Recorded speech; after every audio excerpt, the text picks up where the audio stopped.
Good evening friends, welcome to Anushka Digital Academy. नए साल के नए संडे पर बहुत बहुत शुभकामनाएं। आई होप पिछला हफ्ता आप लोगों का बहुत अच्छा बीता होगा। नया साल आप लोगों के लिए बहुत शुभ साबित हो रहा होगा, बहुत कुछ लर्निंग होगी।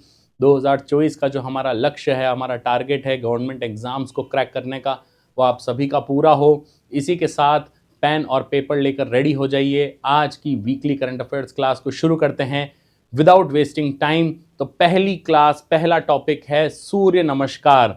अरे नहीं नहीं भाई, ये कोई योगा की क्लास नहीं शुरू कर रहे हैं, हमारा करंट अफेयर्स का ही मॉड्यूल है, करंट अफेयर्स ही पढ़ेंगे। लेकिन हाल ही में गुजरात ने एक Guinness book of world record बनाया है वाइल डूइंग सूर्य नमस्कार।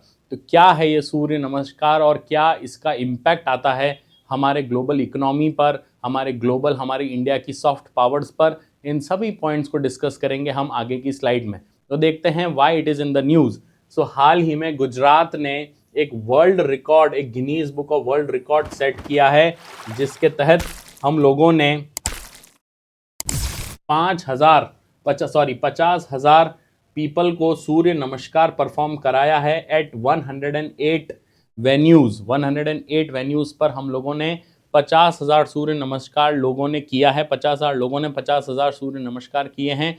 और इसका मेन जो हुआ था, वेन्यू था, वो था मोधेरा सन टेम्पल। देखते हैं इन सभी चीज़ों के बारे में। तो Guinness book of world record बन गया है बच्चों। तो गुजरात का जो ये है, ये क्या चीज़ है, इसको समझते हैं कि ये मोधेरा सन टेम्पल, ये Guinness book of world record क्या है, सूर्य नमस्कार क्या है। तो देखिए, योगा जो है ये एक एंशियंट वैदिक फिलॉसफी है जो महर्षि पतंजलि ने करी थी। तो सूर्य नमस्कार उसी का एक पार्ट है। तो सूर्य नमस्कार को सन सैल्यूटेशन के नाम से भी जाना जाता है, जहां पर हम लोग 12 पोस्चर्स और आसन हम लोग परफॉर्म करते हैं। 12 आसन होते हैं जो एक व्यक्ति परफॉर्म करता है टू पे रेस्पेक्ट टू द सन। अब देखिए, इसमें फिलॉसफी की अगर बात करें तो ये सन को रेस्पेक्ट होता है, सूर्य को हम नमस्कार करते हैं, सुबह हम लोग करते हैं और इवनिंग में भी हम लोग इसे कर सकते हैं, सूर्यास्त के समय, कि हम सूर्य को सैल्यूट कर रहे हैं, सूर्य को नमस्कार कर रहे हैं। लेकिन इसके कई सारे डीप हेल्थ बेनिफिट्स हैं। अगर ये 12 पोज अगर आप करते हैं तो पतंजलि योग सूत्र ये कहता है कि आपको दूसरे कोई आसन करने की ज़रूरत नहीं है। ये सभी आसन का, जितने आसन है, करीबन करीबन 80,000 से ज़्यादा आसनों का जिक्र हमें योग सूत्र में देखने को मिलता है, जो पतंजलि ने लिखा है। लेकिन अगर आप ये 12 आसन ही करते हैं तो मोटा मोटा योगा के सारे आसन इसमें समाहित हो जाते हैं। तो यही आसन पूरे वर्ल्ड के लिए, इंक्लूडिंग इंडिया के लिए, एक बहुत बड़ा हेल्थ बेनिफिट साबित होगा, ऐसा हम लोग इसे मानते हैं, राइट। सो पतंजलि जो है is regarded as the originator and the founder of yoga sutras as well as the yoga school of philosophy. Bharat में योग दर्शन जो है उसको, उसके फाउंडर कहे जाते हैं। बच्चों, अगर आप लोग आईएएस और आरएएस की तैयारी कर रहे हैं तो आप लोगों को ये चीज़ पता होगी कि हमारे इंडियन ऑर्थोडॉक्स स्कूल में 6 विद्यालय हैं। पूर्व मीमांसा, उत्तर मीमांसा, न्याय, योग, ये जो षड दर्शन हैं उसके अंदर एक योग भी एक दर्शन आता है, जिसमें एक जो है वेदांत फिलॉसफी जो है वो अभी काफ़ी पॉपुलर है और योग उसमें सबसे ज़्यादा पॉपुलर है इन 6 दर्शन में से। तो योग स्कूल ऑफ फिलॉसफी जो है उसी का एक पर्टिकुलर पार्ट है जिसने योग स्कूल को बनाया था। उस ऋषि का नाम है महर्षि पतंजलि, राइट। अब पतंजलि द्वारा लिखित एक और किताब है जो आप लोगों के लिए सबसे इंपॉर्टेंट हो जाती है, वो है महाभाष्य। ये ध्यान दीजिएगा, महाभाष्य किताब पतंजलि ने लिखी थी, which is the book on vocabulary, grammar and language. जी हाँ, ये ध्यान रखिएगा, कई बार आईएएस और आरएएस के एग्जाम्स में ये क्वेश्चन पूछा जाता है कि महाभाष्य किसने लिखा है या महाभाष्य की थीम क्या है। तो सबसे इंपॉर्टेंट चीज़ ये हो जाती है कि जब हम लोग पतंजलि का नाम सुनते हैं तो हमें केवल योग ही याद आता है, लेकिन पतंजलि ने इसके अलावा महाभाष्य की भी रचना की थी, जो बुक है ग्रामर के ऊपर। और यही हमारे लिए बहुत बड़ी बात होती है कि हमारे एंशिएंट ऋषि मुनि जो थे वो कितने स्मार्ट थे कि वो योग और ग्रामर दोनों के ऊपर उनकी महारत हासिल थी। और इसीलिए हमारी एंशिएंट फिलोसॉफिकल वैल्यूज़ जो हैं उसे हमें आज भी कंजर्व करना चाहिए, राइट। योग स्कूल जो है, जिसके बारे में मैंने कहा कि ये one of the 6 Orthodox schools में से एक स्कूल है, राइट। अब बात करते हैं मोधेरा सन टेम्पल की। क्या है मोधेरा सन टेम्पल, किसने बनाया? आप लोग अपने कॉपी और नोटबुक में इसको ज़रूर नोट कीजिए कि आप लोगों की नोटबुक में ये चीज़ होनी चाहिए। It was built in 1026 to 27 CE by Bhim one ruler of the Solanki dynasty. Solanki राजवंश के भीम प्रथम के राज में इस मंदिर का निर्माण किया गया था। यह है आप लोगों का मोधेरा सन टेम्पल, राइट। सो मोधेरा सन टेम्पल जो है हाल ही में आर्कियोलॉजिकल सर्वे ऑफ इंडिया के अंदर इसे महमूद गजनी जो है ये बताया गया है कि महमूद गजनी ऑफ महमूद जो है उसके विक्ट्री के अगेंस्ट में हम लोगों ने मोधेरा सन टेम्पल बनाया था। भीम वन ने बनाया था कि भाई उससे विक्ट्री प्राप्त हुई थी। 20,000 की सेना लेके महमूद गजनी जो थे वो भारत पर आक्रमण किए थे और हमने उसको बहुत बुरी तरह से हराया था। ध्यान दीजिएगा, मोधेरा सन टेम्पल भारत के करीबन 12 से 15 सोलर टेम्पल्स में से या सन टेम्पल्स में से एक बड़ा ही प्रोमिनेंट सन टेम्पल है, राइट, जो आप लोगों से पूछा जाता है। अब मोधेरा से जुड़े दो और फैक्ट हैं जो आप लोगों को पता होने चाहिए। पहला, जो मोधेरा है ये एक विलेज है, राइट, और ये जो विलेज है इट इज कंसिडर्ड इन 2022 ये है इंडिया का फर्स्ट सोलर विलेज। जी हां दोस्तों, मोधेरा जो है वो भारत का पहला सोलर विलेज है, क्योंकि इसी विलेज के अंदर जितने भी इक्विपमेंट्स हैं वो सब सोलर पावर से चलते हैं। चाहे वो इलेक्ट्रिक व्हीकल हो, चाहे वो घर की इलेक्ट्रिसिटी, वो सब सोलर से चलते हैं। तो it is India first solar village, right. और मोधेरा जो है, या जो मोधेरा का जो सन टेम्पल है, ये हाल ही में यूनेस्को की लिस्ट में भी, कल्चरल हेरिटेज साइट में भी इसका नाम ऐड हुआ है।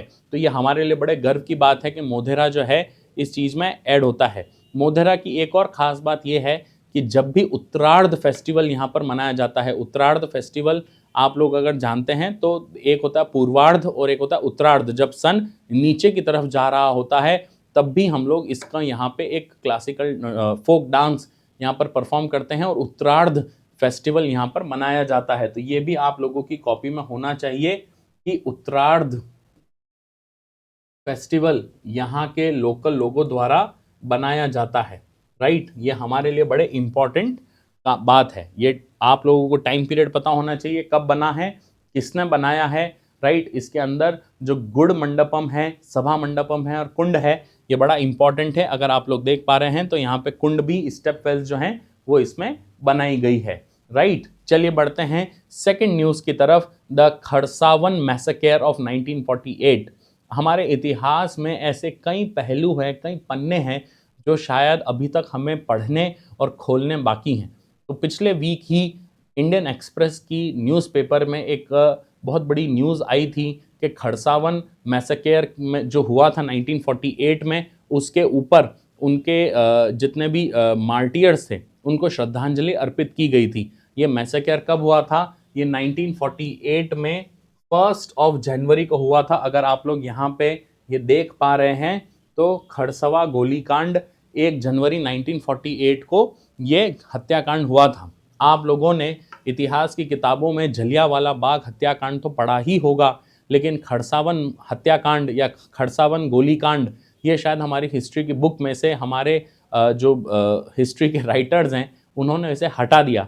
तो ये अब हम नए भारत में जब हम प्रवेश कर रहे हैं, 2024 में प्रवेश कर रहे हैं, तो ये हम लोगों के लिए बड़ी महत्वपूर्ण बात हो जाती है कि हम हमारे हिस्ट्री के, इतिहास के उन पन्नों को भी पलटें जिससे हमारे हिस्ट्री के अंदर हमें यह पता चले कि गांधी जी, नेताजी सुभाष चंद्र बोस, जवाहरलाल नेहरू, भगत सिंह, सुखदेव, राजगुरु, चंद्रशेखर आज़ाद, इनके अलावा और किन किन लोगों ने इसमें भाग लिया था और कैसे हमें आज़ादी मिली थी। तो 1919 का जो जलियांवाला बाग मैसेकेयर था, जलियांवाला बाग गोलीकांड था, वह आप लोग भली भांति जानते हैं कि जनरल डायर ने कैसे लोगों के ऊपर ओपन फायर करवाकर वो गोलीकांड किया था। वैसा ही सेम गोलीकांड 1948 में खरसावन मैसेकेयर में हुआ था। खरसावन में हुआ था जो झारखंड में हुआ था। और अगर आप लोग न्यूज़पेपर की हेडिंग देख पाएंगे तो police fire on the demonstration, Orissa take overs the administration, ये आप लोगों को यहाँ पर दिख रहा होगा। तो क्या है खरसावन मैसेकेयर, इसको समझना बहुत ज़रूरी है। और आपकी कॉपी में, क्योंकि ये हमारे हिस्ट्री की टेक्स्ट बुक्स में नहीं आता है, तो कल को अगर क्वेश्चन आ जाए तो फिर ये मत कहिएगा कि IAS RS ने कितना हार्ड क्वेश्चन पूछा है, राइट। तो क्या है Kharsawan massacre on 1 January 1948, Kharsawan in the present day Jharkhand के अंदर मौजूद है Kharsawan, witnessed massacre similar to Jallianwala Bagh हत्याकांड during a protest against the merger of Kharsawan with Orissa. Kharsawan जो था उसे उड़ीसा के साथ मर्ज किया जा रहा था, तो वहाँ के जो ट्राइबल लोग थे उन्होंने इस हत्याकांड के विद्रोह में, इस मर्जर के विद्रोह में ये कहा था कि भाई ये विलय नहीं होना चाहिए, और पुलिस के खिलाफ प्रदर्शन कर रहे थे। लेकिन इसी प्रदर्शन में पुलिस वाले जो थे, देखिए 1948, थिंक अबाउट इट, हमें आज़ादी मिले करीबन 5-6 महीने हो चुके थे। 15 अगस्त 1947 को हमें आज़ादी मिली थी, और अभी वक्त चल रहा है 1 जनवरी 1948। मतलब ब्रिटिशर्स तो चले गए, लेकिन ब्रिटिशर्स के जाने के बाद भी उनकी सोच अभी भी हमारे प्रति वही थी, या ब्रिटिश फौज या ब्रिटिश पुलिस अभी भी वैसा ही बर्ताव कर रही थी जो 1919 में किया था, वही 1948 में भी रिपीट हुआ। और वहाँ पर जलियांवाला बाग जैसा ही कांड यहाँ पर किया, जहाँ पर आदिवासियों के ऊपर ओपन फायर कर दिया गया, जिससे कई सैकड़ों लोग मारे गए। और ये हमारे लिए बड़े दुख की बात है कि ऐसा कांड हमारे आज़ादी के बाद हुआ है। तो आपकी कॉपी में होना चाहिए खरसावन हत्याकांड जो है ये क्या है, ठीक है। चलिए आगे बढ़ते हैं। रागी कैपिटल ऑफ इंडिया, कौन सी कैपिटल है, कौन सा प्रदेश है जिसे रागी कैपिटल का बनाया गया है। और ये बड़ी ही इंपॉर्टेंट बात है, मेरे जितने भी IAS और RAS के विद्यार्थी हैं उनके लिए ये केस स्टडी है। अक्सर हम लोग जब न्यूज़ में कभी भी किसी अफसर के बारे में सुनते हैं तो हम हमेशा करप्ट न्यूज़ ही सुनते हैं कि भाई इस अफसर ने घूस लेते हुए पकड़ा गया, इस अफसर ने अपने पावर को अब्यूज़ किया, इस अफसर ने ये किया, इस अफसर ने वो किया। हम हमेशा किसी न किसी अफसर के बारे में नेगेटिव ही सुनते हैं, पर बहुत रेयरली ऐसा होता है कि हमारे अफसर के जो इतने अच्छे काम करते हैं वो न्यूज़ में आता है। ध्यान दीजिएगा बच्चों के, कभी भी न्यूज़पेपर्स को भी अपना मसाला बेचना है, अपना न्यूज़पेपर बेचना है, न्यूज़ चैनल्स को अपना कंटेंट बेचना है, TRP के लिए काम कर रहे हैं, तो नेगेटिव न्यूज़ जो होती है वो लोगों को ज़्यादा अट्रैक्ट करती है। इसलिए हमें लगता है कि भारत का प्रत्येक प्रशासनिक अधिकारी जो है, सिविल सर्वेंट जो है, वो भ्रष्ट ही है, उसको केवल पैसों से मतलब है। बट ऐसा नहीं है। और यही आज की जो न्यूज़ हम पढ़ रहे हैं, रागी कैपिटल ऑफ इंडिया, आप ऊपर पढ़ पा रहे होंगे, ये जो रागी कैपिटल ऑफ इंडिया की जो हम न्यूज़ पढ़ रहे हैं, ये उसी एक ऑफिसर के बारे में है जिसने भारत के एक प्रदेश के एक जिले को, जो किसी ज़माने में नक्सलिज्म से, नक्सलवादी परंपराओं से, या किसी ज़माने में जहाँ पर केवल और केवल सूखा पड़ता था, आज वहाँ के आदिवासी किसान खुश हैं, कमा रहे हैं, पैसे कमा रहे हैं, खेती बाड़ी कर रहे हैं और अपनी जीविका बहुत अच्छे से यापन कर रहे हैं, क्योंकि वहाँ पर एक ऐसे ही सिविल सर्वेंट ऑफिसर ने अपनी पढ़ाई का एक उत्कृष्ट नमूना देते हुए उस पूरे जिले को ही ट्रांसफॉर्म कर दिया। जी हाँ, मैं बात कर रहा हूँ IAS सुशांत गौरव की। इस ऑफिसर को हाल ही में प्रधानमंत्री नरेंद्र मोदी से एक अवार्ड प्राप्त हुआ था। He is a deputy commissioner of Gumla in Jharkhand. और इसीलिए आज हमारा जो टॉपिक है, गुमला को क्या कहा गया है, गुमला को रागी कैपिटल का दर्जा दिया गया है। रागी कैपिटल ऑफ इंडिया, भारत का रागी राजधानी जो है उसका टैग दिया गया है, राइट। और हाल ही में इन्हें प्राइम मिनिस्टर एक्सीलेंस अवार्ड से सम्मानित किया गया है। ये हमारे लिए एक बहुत अच्छी केस स्टडी है बच्चों, कि हम लोग हमारे लाइफ में हमारी पढ़ाई का सदुपयोग कैसे करते हैं। पढ़ाई का दुरुपयोग तो हम लोग करते ही आएंगे, और अपवाद हर जगह हैं। मैं ये मानता हूँ कि कुछ ऑफिसर्स ऐसे होंगे जो करप्ट होंगे, कुछ ऑफिसर्स ऐसे होंगे जो शायद रिश्वत लेते होंगे, और लाइमलाइट में वो लोग आते हैं तो हमें लगता है कि शायद 99% लोग ऐसे ही होंगे, बट ऐसा नहीं है। 99% अच्छे हैं और 1% उसमें खराब हैं, जो अपवाद हर जगह मिलते हैं। आज से कई वर्ष पहले, कई हजारों साल पहले, जब सीता माँ का किडनैप हुआ था, जब सीता माँ को उठाया गया था, तब रावण किसी टेररिस्ट वेशभूषा में नहीं आया था, राइट। वो एक साधु के वेश में आया था। तो हम क्या ये माने कि सभी साधु जो हैं वो करप्ट हैं? जी नहीं, ये बिल्कुल गलत हमारा आचरण होगा कि सारे साधु ही ऐसे ही होंगे कि जो किडनैप करते होंगे। जी नहीं, रावण साधु के भेष में आया क्योंकि साधु को पवित्र माना गया था। सारे साधु ऐसे थोड़ी ना हो गए, विश्वामित्र भी तो थे। विश्वामित्र जब थे, जब उनके सामने मेनका आई तब वो भी फिसल गए। एक साधु था लेकिन वो भी फिसल गया, कुसंगति का शिकार हो गए। लेकिन अगली बार हम लोग ये सुनते और हम कहते देखो ऋषि मुनि को कंट्रोल ही नहीं है, साधु को कंट्रोल ही नहीं है, सप्त ऋषि में से एक था। लेकिन उसके बाद जब रंभा आई तब उन्होंने नहीं किया, तब उन्होंने रंभा को क्या कहा, अरे माता आप जाइए। तो रंभा ने कहा अरे थोड़ा तो रीझ जाइए। तो उन्होंने क्या कहा, नहीं नहीं नहीं, एक विश्वामित्र एक गलती एक बार कर सकता है, दूसरी बार नहीं कर सकता। तो हम लोग इन चीजों को सीखेंगे कैसे, राइट। तो हम लोग जब भी ये बात करते हैं बच्चों, ये ध्यान रखना कि सारे ऑफिसर्स करप्ट नहीं है, सम ऑफिसर्स आर करप्ट। और आप लोग करप्शन से नहीं सीखेंगे, आप लोग अच्छे कामों से सीखेंगे। सुशांत गौरव जैसे आईएएस ऑफिसर आप लोगों के लिए इंस्पिरेशन होने चाहिए, न कि कोई करप्ट ऑफिसर XYZ जो भी जिसका नाम है, राइट। वो आपके लिए ये नहीं होने चाहिए। आप लोगों के लिए वो सिविल सर्वेंट्स आप लोगों के लिए प्रेरणादायक होने चाहिए जिन्होंने लोगों के जीवन को, युगों युगों के जीवन को बदल के रख दिया, राइट। क्या न्यूज है इसको समझते हैं कि आईएएस सुशांत गौरव को क्या सम्मान इसमें प्राप्त हुआ था, राइट। सो इन्होंने क्या कहा था कि भाई झारखंड के जो गुमला जिले के जो लोग हैं ये क्या करते थे, ये लोग पैडी कल्टीवेशन करते थे। पैडी कल्टीवेशन मतलब होता है जैसे चावल उगाना, तो ये लोग चावल उगाते थे। अब चावल एक वाटर इंटेंसिव क्रॉप है, अगर मैं इसको हिंदी में कहूं तो ये जल गहन धान की खेती करते थे जिसमें जल का सबसे ज्यादा प्रयोग होता था, राइट। अब झारखंड में ऑलरेडी पानी की बहुत बड़ी समस्या है, बहुत बड़ी स्कैरसिटी है। तो इस स्कैरसिटी के बीच, इतने अभाव के बीच अगर आप वाटर इंटेंसिव क्रॉप के ऊपर काम करेंगे तो फिर आप लोगों की जो फसल है वो नहीं उगेगी, या अगर उगती भी है तो इतनी क्वालिटी प्रोडक्ट उसमें नहीं उगेगा। अगर क्वालिटी प्रोडक्ट नहीं उगेगा तो मार्केट में नहीं बिकेगा, मार्केट में नहीं बिकेगा तो किसान को वो फसल अपनी बेकार करनी पड़ेगी, फेंकनी पड़ेगी। और अगर किसान को फसल बेचनी पड़ी या खत्म करनी पड़ी, फेंकनी पड़ी, तो वो किसान तो आगे चलकर सुसाइड ही करेगा। तो इसका ऑल्टरनेट क्या है, इसका हम लोग क्या इसके अंदर सही कर सकते हैं। तो आईएएस गौरव ने जो है उन्होंने क्या कहा, सुशांत गौरव ने कहा कि भाई व्हाई यू वांट, जब ऑलरेडी झारखंड में पानी की कमी है तो ये वाटर लेवल है और इस वाटर लेवल पर हम लोग मिलेट्स की खेती कर सकते हैं, मिलेट, राइट। हम लोग श्री अन्न की खेती कर सकते हैं। वापस एक टेक्निकल वर्ड कह रहा हूं, हाल ही में भारत ने इंटरनेशनल ईयर ऑफ मिलेट भी सेलिब्रेट किया था। पिछले साल international year of millet 2023 celebrate किया था पूरे साल हम लोगों ने, और यूनाइटेड नेशन ने इसको स्वीकृति दी थी। तो मिलेट्स के उपयोग और मिलेट्स के एडवांटेज क्या हैं, what are the health benefits, what are the technical benefits, ये सारी चीजें मिलेट्स के अंदर मौजूद हैं और ये हम लोगों ने सेलिब्रेट किया था। तो आप मिलेट्स उगाइए, क्योंकि millets are not water intensive crop, right. वो इतना ज्यादा वाटर नहीं है और कम पानी में भी मिलेट्स उग सकते हैं। और जैसे ही मिलेट्स उगते हैं तब बिना, और मिलेट्स की जो खेती है, मिलेट्स का जो काम है वो भी बहुत अच्छा होता है, because they are very good for health.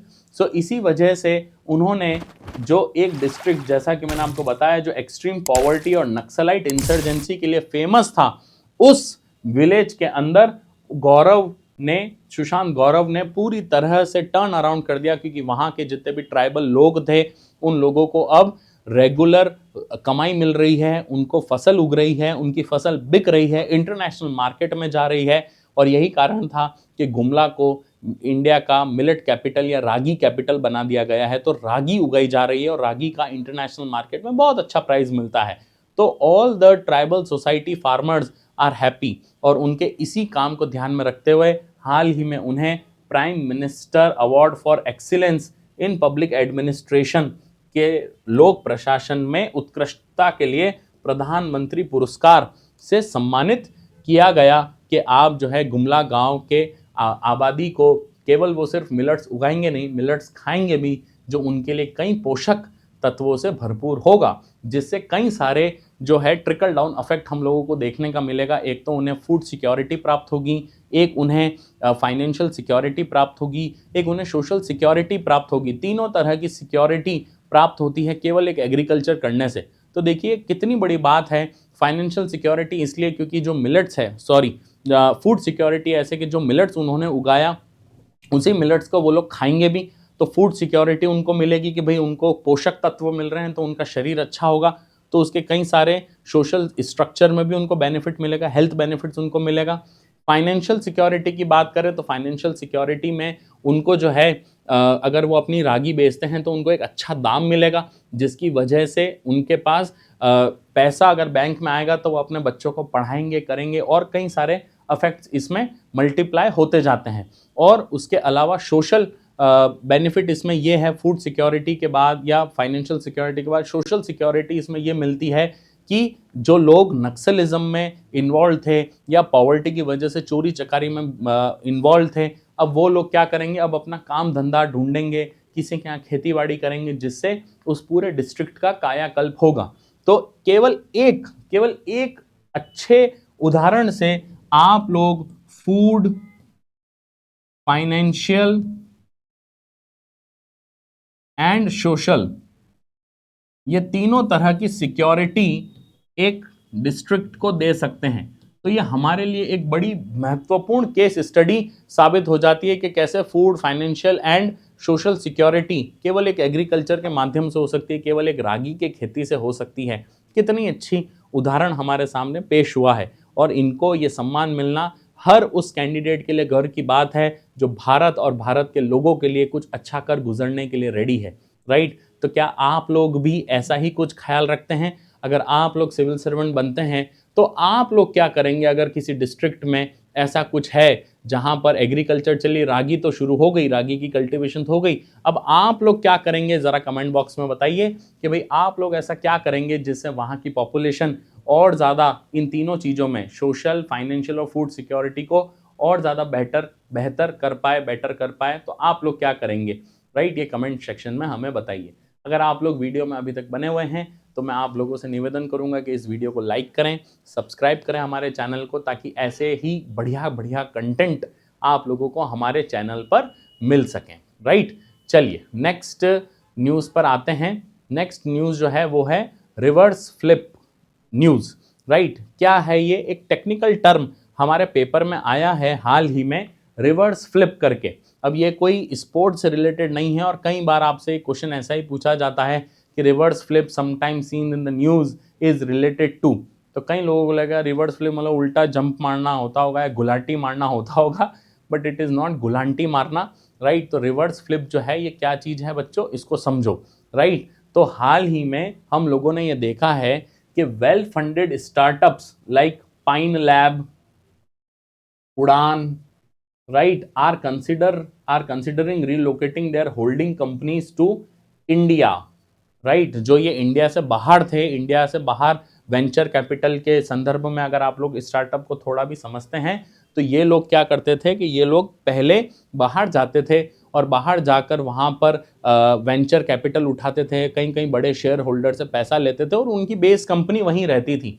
तो हाल ही में इन्होंने ये सोचा कि इंडिया में आईपीओ है ना, इनिशियल पब्लिक ऑफरिंग्स जिसे कहते हैं, उसकी धूम आ रही है। तो आईपीओ के कारण और इंडिया में अब लोग थोड़े से स्टॉक मार्केट को लेके एजुकेट हो रहे हैं, नॉलेजेबल हो रहे हैं, तो क्यों ना हम हमारी जो कंपनीज हैं उसका जो बेस कंपनी है, होल्डिंग कंपनी है, उसको हम लोग वापस इंडिया ले जाएं, ताकि हमें इसमें फ़ायदा होगा।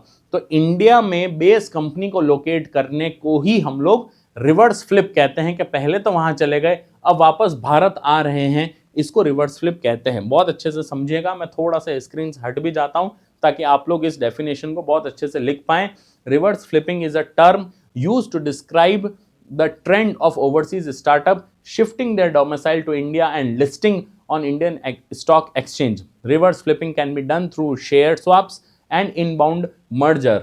रिवर्स फ्लिपिंग जो है ये एक शब्द है जिसका उपयोग विदेशी स्टार्टअप के भारत में अपना निवास स्थान स्थानांतरित करने और भारतीय स्टॉक एक्सचेंजों पर सूचीबद्ध होने की प्रवृत्ति का वर्णन करने के लिए किया जाता है। ये ध्यान दीजिएगा, बड़ा ही इंपॉर्टेंट क्वेश्चन है। कल को वापस ये मत पूछेगा बहुत टफ क्वेश्चन है, इकोनॉमी में तो कहीं पढ़ाया ही नहीं था हमारी फैकल्टी ने। ऐसे चीज़ें जो होती है ये एक एक वर्ड की न्यूज़पेपर में आके सुरसुरी छोड़ देते हैं और यूपीएससी इसको उठा लेती है, क्योंकि हमें लगता है कि क्या ही पूछेंगे इसमें से, लेकिन यूपीएससी इन्हीं लाइनों के बीच में से एक चीज़ को उठाकर आपसे सवाल पूछ लेती है, और ये हमारे लिए बड़ा महत्वपूर्ण हो जाता है। ठीक है, चलिए आज की सबसे नेक्स्ट न्यूज़ पर आते हैं, और बड़ी शानदार न्यूज़ है। हाल ही में प्राइम मिनिस्टर नरेंद्र मोदी ने KLISOFC प्रोजेक्ट को लॉन्च किया है। क्या है ये KLISOFC प्रोजेक्ट? इसको पढ़ते हैं Kochi Lakshadweep island KLI submarine optical fibre connection project को लॉन्च किया है, राइट। अब ये क्यों लॉन्च किया है, इसके नेशनल सिक्योरिटी में क्या इंटरेस्ट हैं, इसके लक्षद्वीप के डेवलपमेंट को लेकर क्या इंटरेस्ट है, इन सब को आगे वाली स्लाइड्स में जानेंगे और जानेंगे लक्षद्वीप के अंदर प्रधानमंत्री मोदी ने ऐसा क्यों किया है। न्यूज में पढ़ते हैं कि why this is in the news. हाल ही में पीएम ने KLISOFC प्रोजेक्ट लॉन्च किया है in the Kavaratti capital of Lakshadweep, right. Lakshadweep की कैपिटल क्या है? करावाती, राइट। तो करावाती के अंदर उन्होंने, कावरत्ती के अंदर उन्होंने ये चीज लॉन्च की है। क्यों लॉन्च की है या कहां से लॉन्च की है? कोच्चि। अगर आप लोगों को यहां दिख रहा होगा, दिस इज दी कोच्चि। तो कोच्चि से लेकर इन्होंने करावाती तक ये लॉन्च किया है, राइट। तो कोच्चि लक्षद्वीप तक ये ऑप्टिकल फाइबर केबल यहां पर बिछाई जाएगी। अब इस ऑप्टिकल फाइबर केबल का यूज क्या है बच्चों, ये समझिए, राइट। ऑप्टिकल फाइबर केबल को यूज कर भी क्यों रहे हैं, ये बहुत बड़ा कारण है कि हम लोग यहां पर ऐसा क्यों कर रहे हैं। इससे पहले हम लोगों ने अंडमान एंड निकोबार में भी सेम प्रोजेक्ट लॉन्च किया था, जब हमने तमिलनाडु से अंडमान एंड निकोबार तक ऑप्टिकल फाइबर केबल बिछाई थी। और OFC को बिछाने का कारण क्या है? अगर हम ऑप्टिकल फाइबर केबल बिछाते हैं तो इसका फायदा क्या है? इंटरनेट का यहाँ पर बहुत ज़्यादा फायदा हम लोगों को मिलता है। इंटरनेट की कनेक्टिविटी पूरे लक्षद्वीप पे बहुत अच्छी होती है, और इंटरनेट की कनेक्टिविटी होती है तो इंटरनेट से कई सारे साधन जो हैं वो बहुत अच्छे से लोकेट होते हैं। कई ज़्यादा हमें लोगों की, जो आम जन की जो दुविधाएं हैं वो बहुत अच्छी कनेक्ट होती है, रिजॉल्व होती है। और लक्षद्वीप अगर इंटरनेट से कनेक्ट होगा तो वो मेनलैंड इंडिया से भी कनेक्ट होगा। ध्यान रखें, Lakshadweep is an island nation and is a union territory. ये केंद्र शासित प्रदेश है, लेकिन इंडिया से थोड़ा हटकर है। इस वजह से OFC केबल का यहाँ बिछना, 70 साल बाद हम लोग यहाँ पर OFC केबल बिछाने का सोच रहे हैं। भारत में कनेक्शन तो कब से आ रहा है, 20-30 साल पहले ही इंटरनेट का कनेक्शन आ गया, लेकिन अब हम इसे कनेक्ट करने का सोच रहे हैं। बट दुर्घटना से देर भली। अब मैं क्यों कह रहा हूँ दुर्घटना, उसके पीछे का बहुत बड़ा कारण सुनिए। दो बहुत बड़े कारण हैं जिसकी वजह से ये प्रोजेक्ट लॉन्च किया गया। एक कारण है इंटरनेशनल रिलेशन और दूसरा कारण है नेशनल सिक्योरिटी। ठीक है, अब इसको बहुत ध्यान से समझिएगा कि मैं आज की वीडियो में ये चीज़ क्यों कह रहा हूँ। हाल ही में पिछले साल 1.5 साल के अंदर हम लोगों ने ऐसे कई न्यूज़पेपर रिपोर्ट पढ़े हैं जहां पर हमने देखा है कि US की एक नेवल सबमरीन जो है वो लक्षद्वीप के पास से गुजरी थी। हमने उससे पहले ये भी देखा कि हम लोगों को एक अनआइडेंटिफाइड बॉक्स मिला था लक्षद्वीप के पास में। हम लोगों ने ये भी न्यूज़ में देखा कि चाइनीज़ वेसल जो है वो लक्षद्वीप के पास से निकल रही है। तो हम लोग ये मान के चल रहे हैं कि भाई दूसरे देश जो हैं वो लक्षद्वीप के इर्द गिर्द घूम रहे हैं, जो कि अच्छी बात नहीं है। इंडिया के नेशनल इंटरेस्ट के लिए, नेशनल सिक्योरिटी के लिए, हमारे राष्ट्रीय सुरक्षा के लिए ये अच्छी बात नहीं है। और इसी कारण से अगर ये अच्छी बात नहीं है तो फिर हम इसको सुधारने के लिए क्या करेंगे, हम लक्षद्वीप का डेवलपमेंट करेंगे। अब सबसे इंपॉर्टेंट बात यहाँ पे आती है कि ये इनिशिएटिव प्रधानमंत्री मोदी द्वारा ही लॉन्च किया गया। इसके पीछे के दो बड़े कारण हैं। पहला, ये इसलिए किया गया, पहला तो मैंने आपको बताया कि भाई क्योंकि चाइना, USA, इनकी सबमरीन्स हमें यहाँ पे डिटेक्ट करने को, हमें यहाँ पे डिटेक्ट हुई है, तो हमें लक्षद्वीप का डेवलपमेंट करना बहुत ज़रूरी है। दूसरी बात यह है कि अगर हम लक्षद्वीप को डेवलप करते हैं तो लक्षद्वीप का इंडियन ओशन में बहुत डीप इम्पैक्ट है। अगर आप देखेंगे तो लक्षद्वीप जो है वो अरेबियन ओशन के इर्द गिर्द बसा हुआ है। तो हम लोग अगर यहाँ पे डेवलप करते हैं, इन सब को डेवलप करते हैं आइलैंड्स को, और एक दो आइलैंड अगर हमारी इंडियन आर्मी या इंडियन नेवल आर्मी जो है वो इसे लेती भी है, तो भारत के महासागर की, इंडियन ओशन की सुरक्षा बहुत अच्छे से की जा सकती है। नाउ दूसरा बहुत बड़ा कारण है, अब ये आप डॉट्स अगर कनेक्ट कर पाएंगे तो बहुत अच्छा लगेगा। ये मैंने पिछली क्लास में, करंट अफेयर्स की क्लास में मैंने आपको बताया था कि हाल ही में मालदीव्स के जो प्रेसिडेंट हैं उन्होंने इंडियन आर्मी को मालदीव से हटने के लिए कहा है। याद आया आप लोगों को? अगर नहीं याद आया तो उस वीडियो को जाके देखिए, मैंने वहाँ पे डिटेल में बताया था कि इंडिया और मालदीव्स के रिलेशन में थोड़ा सा तनाव आया है, जहाँ पर मालदीव्स के जो प्रेसिडेंट हैं, जो हाल ही में प्रेसिडेंट बने हैं, उन्होंने इंडियन आर्मी को मालदीव से हटने के लिए कहा है, साइटिंग सिक्योरिटी रीजंस या नेशनल सिक्योरिटी रीजंस। अब कोई दिक्कत नहीं है अगर मालदीव जैसा देश जो ये हमें ये कह दे कि भाई आप हट जाइए, तो हमें हटना भी पड़ेगा, क्योंकि मालदीव एक सोवरेन देश है, एक संप्रभुत्व संपन्न देश है, तो हम वहां से हट जाते हैं। लेकिन इसमें दो बहुत बड़ी चीजें हैं जो मालदीव्स को शायद नहीं भूलनी चाहिए। पहला तो ये है कि मालदीव्स जो है वो इंडियन टूरिस्ट के ऊपर बहुत ज़्यादा डिपेंडेंट है। हमारे कई सारे कपल्स जो हैं वहाँ पर घूमने फिरने, हनीमून मनाने वहाँ पर जाते हैं। तो मालदीव्स की इकोनॉमी इंडियन टूरिस्ट की वजह से बहुत ज़्यादा बूम पर है, राइट। दूसरा बहुत बड़ा कारण है कि वहाँ पर मालदीव्स में जितना भी पानी प्रोवाइड किया जाता है वो इंडिया द्वारा प्रोवाइड किया जाता है। Tons and gallons of water was given by India to Maldives. तो अगर मालदीव्स के प्रेसिडेंट ये चीज़ कहते हैं कि इंडिया वहाँ से हट जाए, तो हम लोग मूर्ख थोड़ी ना है। पर लेकिन इंडियंस को ऑप्शंस तो देना पड़ेगा। How will you give options? भाई हम तो मालदीव्स जाना चाहते हैं, बट मालदीव्स क्यों जाते हैं हम? क्योंकि मालदीव्स के अंदर जो सबसे फेमस चीज़ है वो है मालदीव्स के टर्कोइश वाटर। टर्कोइश वाटर हम इसलिए मालदीव्स के यहाँ जाते हैं क्योंकि वहाँ के टर्कोइश वाटर मतलब होता है एकदम आज ब्लू है पानी, पानी पानी गाना सुना होगा आप लोगों ने। ये वही नीला पानी वहाँ पर इतना अच्छा मिलता है कि वहाँ पे हम लोगों को लगता है कि कितनी सरियल प्लेस है, कितनी अच्छी प्लेस है, तो हम लोग वहाँ पर जाते हैं। लेकिन आपको जान के शायद हैरानी होगी, क्योंकि हम अपनी घर की मुर्गी को दाल बराबर समझते हैं, तो आपको जान के हैरानी होगी कि सबसे ज़्यादा साफ टर्कोइश वाटर अगर पूरे इंडियन ओशन में कहीं मिलता है तो सबसे पहले मिलता है अंडमान एंड निकोबार आइलैंड्स पर, उसके बाद मिलता है लक्षद्वीप पर, और फिर मिलता है मालदीव्स पर। लेकिन मालदीव्स ने अपनी टूरिस्ट इंडस्ट्री को इतना अच्छा बना दिया, वहाँ पे वाटर विलास बना दिए, वहाँ पर उन लोगों ने बड़े बड़े रिसॉर्ट्स बना दिए, बीच रिसॉर्ट्स बना दिए, वाटर रिसॉर्ट्स बना दिए, कई सारे एक्टिविटीज़ उन्होंने करा दी, कोरल्स के अंदर डाइविंग करवा रहे हैं। तो कई लोगों को लगता है कि यार ये तो ज़िंदगी ना मिलेगी दोबारा वाला सीनैरियो है, तो हमें मालदीव्स तो जाना ही पड़ेगा। लेकिन ऐसी ही सेम कंडीशन, बिल्कुल सेम, कोई बड़ी बात नहीं है, मैं आपको बताऊंगा आगे चलकर मैप में। ये मिनिकॉय आइलैंड अगर आप लोगों को दिख रहा होगा, मिनिकॉय आइलैंड के ठीक नीचे से मालदीव शुरू होता है। तो हमारा जो लक्षद्वीप है वो भी मालदीव्स से कम नहीं है।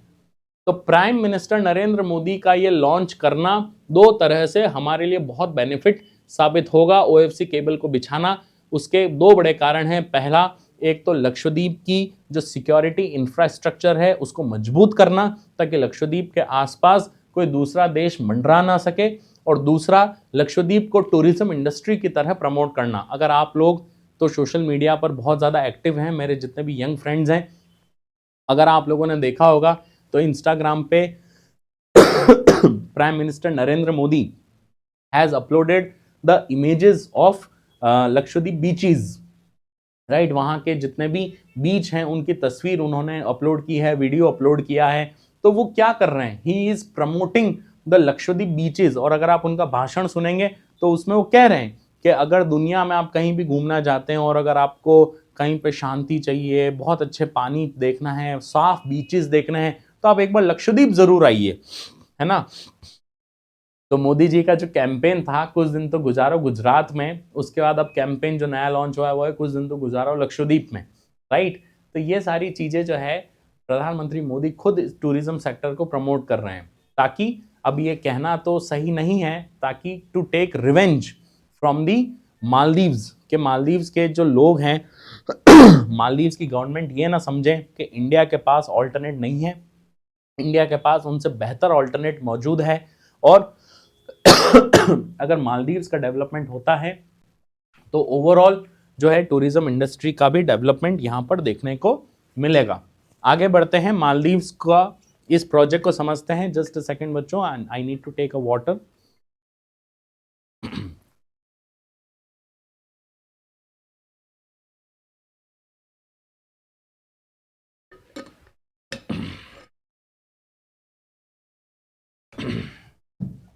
चलिए देखते हैं क्या है ये स्कीम।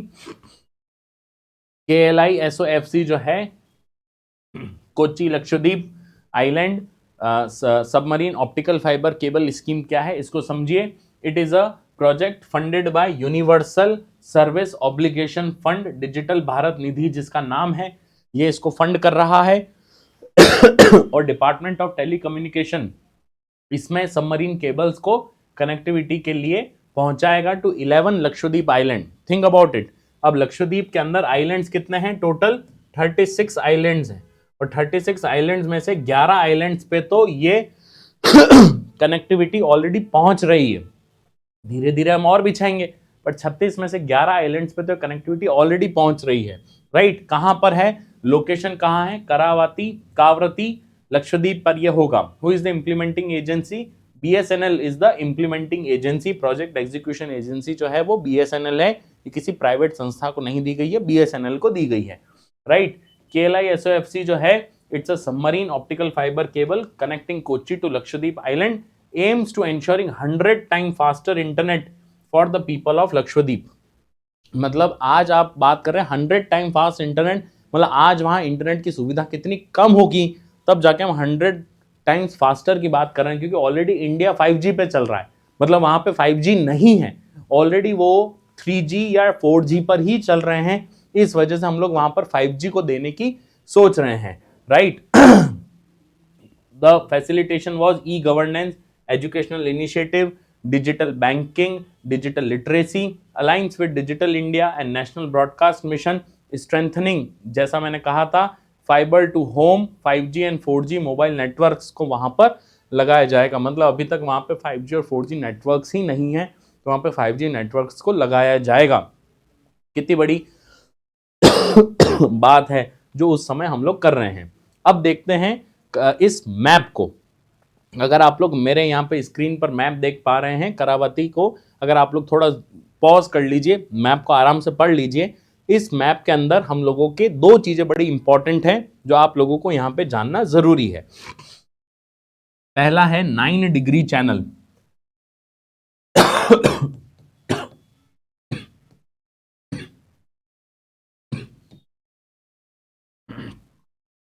और दूसरा है, यहां पर नीचे अगर आप देखेंगे तो 8 डिग्री चैनल।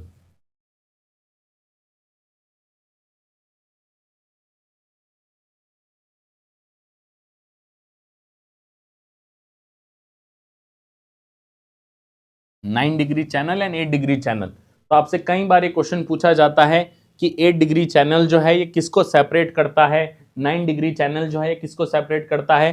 तो ये हमारे लिए बड़ा इंपॉर्टेंट क्वेश्चन हो जाता है। ध्यान दीजिएगा, लक्षद्वीप जो है, जैसा मैंने आपको पहले ही बताया था, यहाँ पे लक्षद्वीप का मतलब होता है 1000 आइलैंड का समय। लक्ष्य का मतलब होता है 1000, राइट। तो 1000 द्वीपों का समूह को लक्षद्वीप कहा जाता है, बट ऑफिशियली इसके 36 आइलैंड है, 36 आइलैंड्स इसमें मौजूद हैं। अब दो चीजें यहां से इंपॉर्टेंट हो जाती है। पहली होती है 9 डिग्री चैनल। 9 डिग्री चैनल जो है, इट सेपरेट्स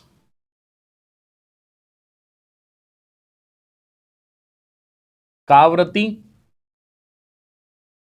एंड मिनिकॉय। ये कावरती और मिनिकॉय को ये है मिनिकॉय, राइट, और ये है कावरती, इसको ये सेपरेट करता है, ठीक है, 9 डिग्री चैनल। और 8 डिग्री चैनल क्या है? It separates Minicoy and Lakshadweep, sorry, and Maldives.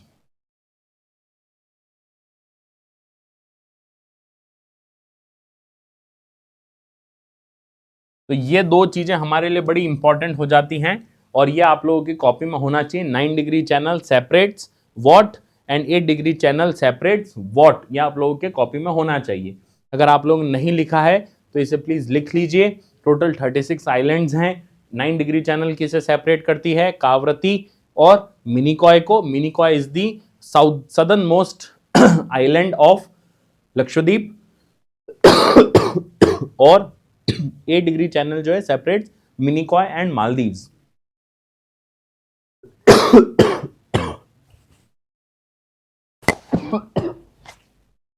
चलिए नेक्स्ट न्यूज पे जाते हैं। सॉरी, थोड़ी सी तबीयत डाउन है। Wetland city accreditation, WCA। आज के क्लास की आखिरी न्यूज है, वाटर सिटी एक्रेडिएशन। हाल ही में ministry of environment, forest and climate change, MOEFCC ने इंदौर, भोपाल और हमारे शहर उदयपुर को, क्योंकि हमारा जो ऑफलाइन सेंटर है वो उदयपुर में चलता है, तो उदयपुर को वाटर सिटी एक्रेडिटेशन के लिए WCA के लिए भेजा है under the Ramsar convention on wetlands. तो पूरी सिटी ही वेटलैंड के रूप में पूरी सिटी ही वेटलैंड्स के रूप में नॉमिनेट हुई है and it's a first kind of nomination in the entire world कि जहां पर हमने पूरी सिटी को ही हम लोगों ने वेटलैंड सिटी घोषित करने के लिए हम लोग भेजे हैं। तो अभी रामसर साइट्स जो हैं, अभी तो पर्टिकुलर साइट्स होती है बट हमने पूरी सिटी को ही नॉमिनेट इसमें करवा दिया है। तो रामसर कन्वेंशन जो है वो इसको पढ़ रहा है और कि कैसे इसको करेंगे। किन किन को हमने भेजा है, इंदौर के अंदर जो हमने वेटलैंड्स हैं वो कौन से हैं, सिरपुर वेटलैंड, यशवंत सागर जो रामसर साइट है क्लोजर टू इंदौर, इनको हमने इंदौर के लिए इसलिए नॉमिनेट किया है। भोपाल को हमने भोज वेटलैंड के लिए नॉमिनेट किया है और उदयपुर से हमने 5 मेजर वेटलैंड लिए हैं। पहला पिछोला लेक, फतेह सागर लेक, रंग सागर lake, Swaroop Sagar lake and दूध तलाई। तो बहुत बड़ी चीज है। जो उदयपुर के निवासी हैं, मेरे जितने भी छात्र छात्राएं हैं जो उदयपुर से बिलोंग करते हैं, उदयपुर घूमने भी आए होंगे तो उन्हें पता होगा कि उदयपुर कितना ब्यूटीफुल शहर है इन 5 आर्द्र भूमियों की वजह से, जिसमें पिछोला, फतेह सागर, रंग सागर, स्वरूप सागर और दूध तलाई शामिल है। राइट, क्या है ये WCA, इसको भी समझ लेते हैं।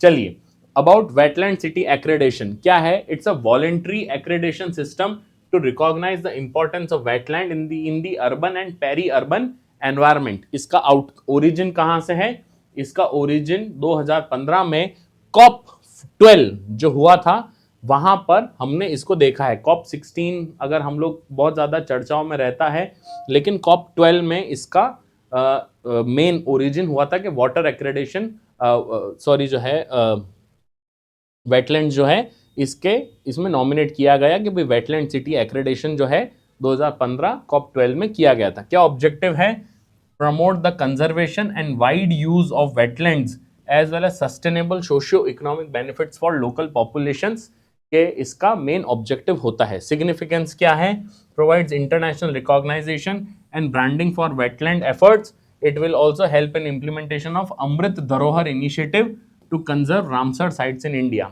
हमने हाल ही में भारत सरकार ने अमृत धरोहर इनिशिएटिव को भी लॉन्च किया है, जहाँ पे जितने भी जैसे हम आज़ादी का अमृत महोत्सव मना रहे हैं वैसा ही हम लोगों ने अमृत धरोहर इनिशिएटिव लॉन्च किया है, जहाँ पर जितने भी रामसर साइट्स हैं इंडिया की उसको कंजर्व किया जाएगा। ठीक है, वेटलैंड्स क्या है इसको समझ लीजिए। वेटलैंड्स जो हैं या वैलिडिटी क्या है, once it is granted for 6 years, it is not for lifetime. कई बार क्वेश्चंस में आप लोगों से ये चीज पूछी जा सकती है कि क्या ये लाइफ टाइम के लिए है। जी नहीं, ये लाइफ टाइम के लिए नहीं है, it is granted only for 6 years। ठीक है, what is the definition of wetland, ये बड़ा इंपॉर्टेंट है, इसको भी समझ लीजिए। From the perspective of environment, it is the areas of marsh, fen, peatland, water, natural और आर्टिफिशियल, स्टैटिक और flowing with fresh and brackish salt water, उस एरिया को हम लोग कहेंगे वेटलैंड। ठीक है, क्या है रामसर कन्वेंशन, इसको भी समझ लीजिए। रामसर कन्वेंशन क्या है, it is an inter governmental treaty in 1971। Ramsar जो ईरान में है वहां पर ये ट्रीटी साइन हुई थी। It's an inter governmental treaty which provides the framework for the conservation and the wide use of wetland and resources।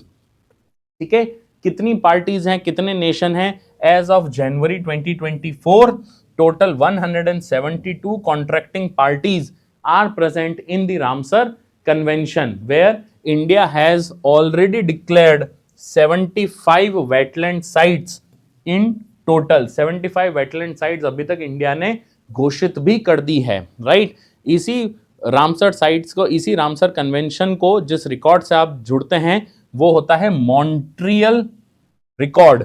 तो Montreal record क्या है, मॉन्ट्रियल रिकॉर्ड है जो 1990 में लॉन्च हुआ था कि वो रामसर साइट्स जिन पर बहुत ज्यादा ध्यान देने की जरूरत है वरना वो लुप्त हो जाएगा, वो होता है Montreal record.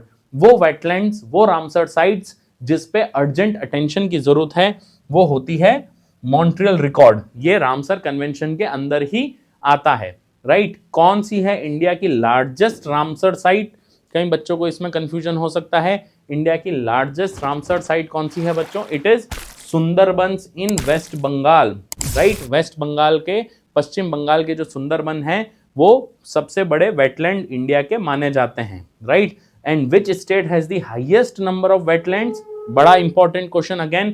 Tamil Nadu is the highest number of wetlands, जहां पर 14 रामसर साइट्स मौजूद हैं 75 में से, राइट। तो ये सारी चीजें आपकी कॉपी में नोट होनी चाहिए। ये हमने एक ही स्लाइड में कर दिया है, मैं स्क्रीन से थोड़ा सा हट गया हूं ताकि आप लोग इसे नोट कर सकें। क्लियर? सो ये थी हमारी आज की क्लास। थोड़े से करंट अफेयर्स इस हफ्ते में कम हैं क्योंकि दुनिया भी नई नई शुरू हुई है, तो करंट अफेयर्स थोड़े से कम आए हैं। हम लोग मिलेंगे आपसे अगले संडे इसी समय। जब तक आप लोग रिवाइज करते रहिए। कोई भी डाउट्स हैं तो कमेंट सेक्शन में बताइए। अगर आप लोगों को हमारी क्लास कैसी लग रही है इसके बारे में भी हमें फीडबैक दीजिए। We are always open to the honest feedbacks. Thank you so very much for attending our class. I'll see you in the next class. Till then, take very good care of yourself. Bye bye. रुको रुको रुको रुको, civil services की तैयारी कर रहे हो, the Hindu पढ़ते हो, लेकिन क्या पढ़ें पता ही नहीं है।